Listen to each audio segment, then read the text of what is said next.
विधानसभा चुनाव नजदीक आते ही हर एक पार्टी सक्रिय हो गई है। वहीं भारतीय जनता पार्टी से बाहर रहे चेतन ब्राक्टा आज कोटखाई के कार्यकर्ता के साथ सीएम आवास पहुंचे। वहीं जिन कार्यकर्ता ने पार्टी छोड़ दी थी, चुनाव नजदीक आते ही वो पार्टी में शामिल हो रहे हैं। आइए जानते हैं क्या बोले मुख्यमंत्री जयराम ठाकुर और चेतन ब्राक्टा, देखिए इस खास रिपोर्ट में।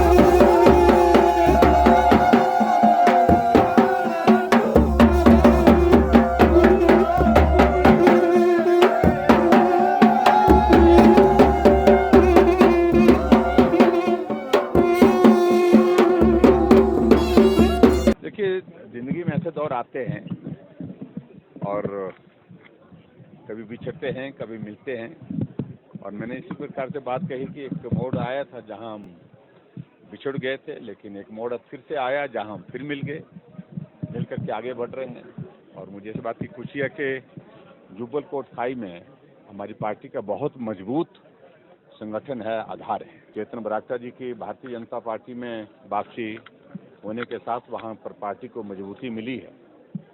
और उनके साथ साथ में जितने भी जो लोग वहां पर पार्टी से जुड़े थे, उनकी विधिवत पार्टी में वापसी इस बात का संदेश है कि हम सब इकट्ठा हैं, वैचारिक दृष्टि से इकट्ठा हैं। हम पार्टी के लिए इकट्ठा होकर के काम पहले भी किए हैं।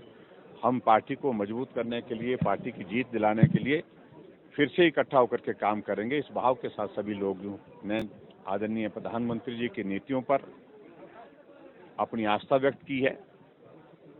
और उनके साथ साथ में हमारे पार्टी के राष्ट्रीय अध्यक्ष जी के काम पर जो है आस्था व्यक्त करते, उनके नेतृत्व पर आस्था व्यक्त करते हुए पार्टी के सब साथी हमारे पार्टी में शामिल होकर के एकजुट होकर के काम करने के लिए आगे बढ़ रहे हैं। हिमाचल प्रदेश में कांग्रेस पार्टी आज नेतृत्व विहीन है और ऐसे में कांग्रेस के वरिष्ठ नेता जो वर्किंग प्रेसिडेंट थे, बहुत लंबा चिंतन मंथन हुआ कांग्रेस पार्टी में अध्यक्ष कौन बनेगा। बहुत सारे लोग अध्यक्ष के लिए दौड़े थे और अंततः निर्णय हुआ,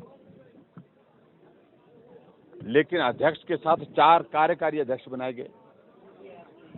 और 4 कार्यकारी अध्यक्ष इसलिए कि भाई एक योजना बनाई गई कि इससे जो है वो पार्टी को मजबूती मिलेगी। और उस पार्टी के एक कार्यकारी अध्यक्ष जो है भारतीय जनता पार्टी में शामिल हो गए। उस पार्टी के एक प्रदेश के उपाध्यक्ष वर्तमान में दोनों सिटिंग विधायक हैं, वर्तमान के विधायक हैं, दोनों भारतीय जनता पार्टी में शामिल हो गए। इससे साफ होता है कि कांग्रेस डूबता हुआ जहाज है और उस जहाज से सब लोग निकलना चाह रहे हैं, अपना जीवन बचाना चाह रहे हैं। अपने राजनीतिक जीवन की मैं बात कर रहा हूँ। वो लोग उस तरह से ये भगदड़ मचेगी, आने वाले समय में अभी और भी ज्यादा देखने को मिलेगी। देखिए, ईमानदारी के नाम पर उन्होंने बहुत कुछ कर लिया और जो एक्साइज का जो मसला है वहां पर, जिस बात को लेकर के वहां पर बड़े स्तर पर वहां पर घोटाले हुए हैं, उन सारी बातों को लेकर के वहां के लेफ्टिनेंट गवर्नर ने कहा कि ये जांच का विषय बनता है और सीबीआई को रेफर किया है, उन्होंने रिकमेंड किया है कि भाई ये इसमें जांच बनती है और इसमें कार्रवाई होनी चाहिए। और बच्चा जानता है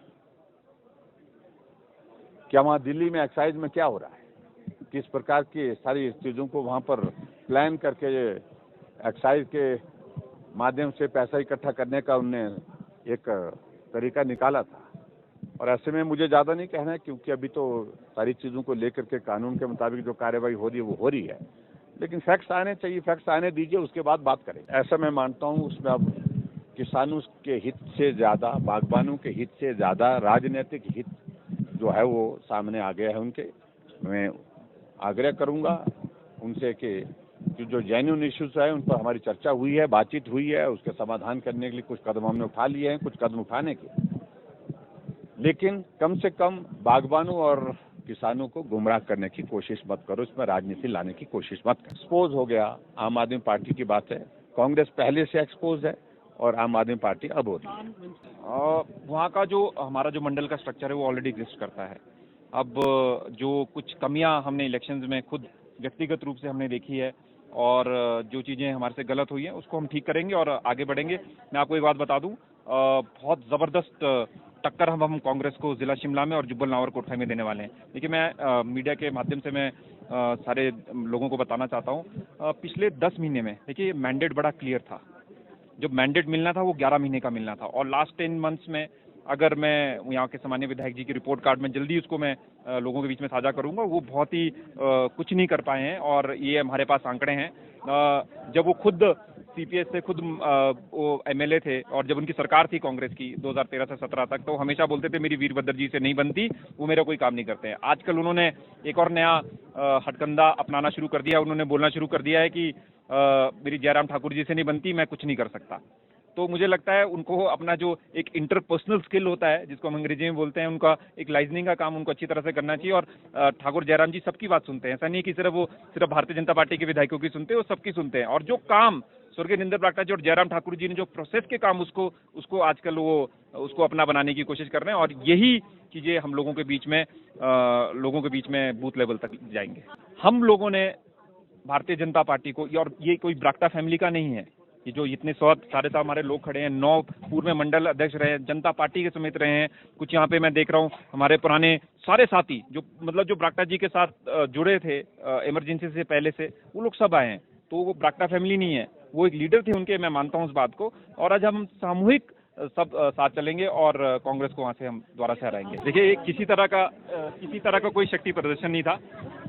कल सुबह ही हमें सीएम कार्यालय से कंफर्मेशन आई कि कुछ लोगों को लेकर हमने मिलना है और मैंने ये पहले ये रिक्वेस्ट काफ़ी टाइम से करके रखी थी। तो जो हमारे साथ जो लोग थोड़े टाइम के लिए हम थोड़े से अलग हो गए थे, उनको लेकर मैं यहाँ पे हूँ। शक्ति प्रदर्शन किसी तरह का ये नहीं था। वहीं मुख्यमंत्री जयराम ठाकुर ने कहा कि जिंदगी में उतार चढ़ाव तो होते रहते हैं, अब हम एक परिवार होकर कार्य करेंगे।